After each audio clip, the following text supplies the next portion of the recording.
LPG नहीं मिल रहा है तो इंडक्शन खरीद लो, साफ हवा नहीं मिल रहा है तो एयर प्यूरिफायर खरीद लो, साफ पानी नहीं मिल रहा है तो आरओ प्यूरिफायर खरीद लो, इलेक्ट्रिसिटी नहीं मिल रही है तो इन्वर्टर खरीद लो, अच्छा ट्रीटमेंट नहीं मिल रहा है तो प्राइवेट हॉस्पिटल में चले जाओ, क्वालिटी एजुकेशन नहीं मिल रही है तो प्राइवेट स्कूल में चले जाओ। तो सवाल मेरा ये है कि आम जनता क्या टैक्स गाड़ मराने के लिए दे रही है? 5 लाख का सूट पहनने के लिए दे रही है? अपनी जेबें गर्म करने के लिए दे रही है? मतलब यार, जब आम जनता की समस्याओं का हल प्राइवेट वाले लोगों को दे रखा है तो तुम्हारा क्या काम है? तुम क्या कर रहे हो यहाँ पर? ना तो ढंग से रोड बनवा पा रहे हो, ना तो क्वालिटी एजुकेशन दिलवा पा रहे हो। क्वालिटी एजुकेशन कहाँ से दिलवाएंगे भाई? तुम तो सरकारी स्कूल ही बंद किए जा रहे हो। क्वालिटी के नाम पर तो तुम एजुकेशन को प्राइवेट वालों को परोसे जा रहे हो, तो तुम कहाँ से ढंग का क्वालिटी लाओगे? कहाँ से उनका गोल सेट करोगे? कहाँ से कैरियर दोगे? कहाँ से उनको जॉब दोगे? पॉलिटिक्स फील्ड में बस तुम टेंडर उठाने के लिए बैठे हो हैं कि यहाँ का सड़क बनेगा तो यहाँ का टेंडर मिल जाएगा, वहाँ का ब्रिज बनेगा तो वहाँ का टेंडर मिल जाएगा, है फिर मिल बांट के खींचेंगे कमीशन। अरे भाई कुछ तो शर्म करो। ना तो तुमसे हवा फिल्टर हो पा रही है, ना तो तुमसे पॉपुलेशन कंट्रोल हो पा रहा है। हाँ, अभी के टाइम पे एलपीजी की समस्या है, वो बात हम समझ सकते हैं कि भैया युद्ध चल रहा है तो वो चीजें हम समझ रहे हैं,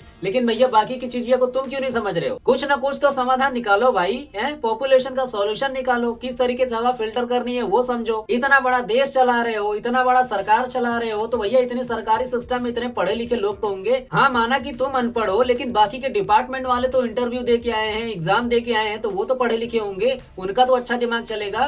तुम बैठ के सुनो बस उनका कि हाँ सही बोल रहे कि गलत बोल रहे, ये भी तुमको नहीं समझ में आएगा करप्शन के आगे। मतलब क्या बताया जाए तुमको? अगर तुम्हारे से नीचे वाला डिपार्टमेंट तुमको दिमाग भी देगा तो भी तुम अकड़ में रहोगे कि हाँ हम किंग है, सब चीज हमारे हिसाब से चलना चाहिए। 2 थप्पड़ मार के उसको भी चुप करा दोगे, तुम उसकी भी नहीं सुनोगे कि हाँ हम पॉलिटिशियन है, हम सबसे ऊपर है, हम किसी के नहीं सुनते।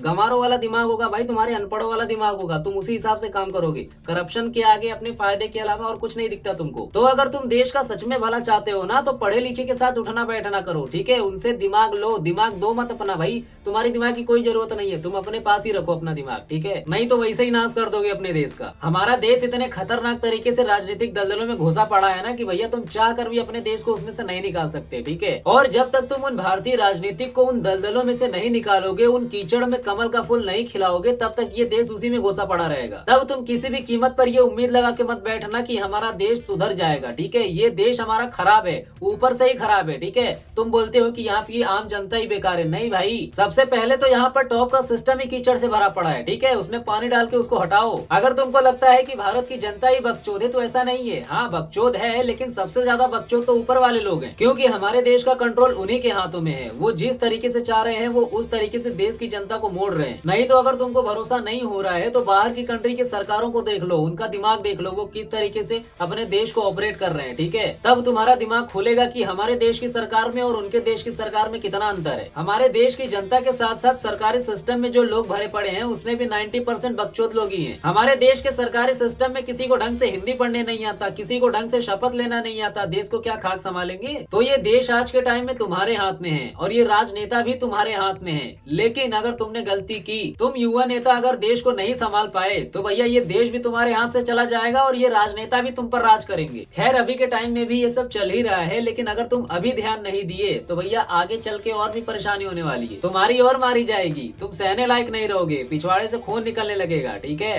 तो मेरे हिसाब से तुम्हारे दिमाग का ढक्कन खुल गया होगा, तो अगली बार से थोड़ा ध्यान देना, ठीक है? तो वोट अगर करते हो ना तो समझ के भैया कौन अच्छे तरीके से काम कर रहा है, कौन नहीं कर रहा है, आगे पीछे थोड़ा देख के चला करो, नहीं तो तुम्हारी आगे पीछे से दोनों से मार ली जाएगी, ठीक है? तुम कुछ नहीं कर पाओगे। सो यहाँ पर हमारा वीडियो एंड होता है, बाकी हम फिर मिलते हैं नेक्स्ट वीडियो में। तब तक आप हंसते रहिए, खेलते रहिए और मुस्कुराते रहिए।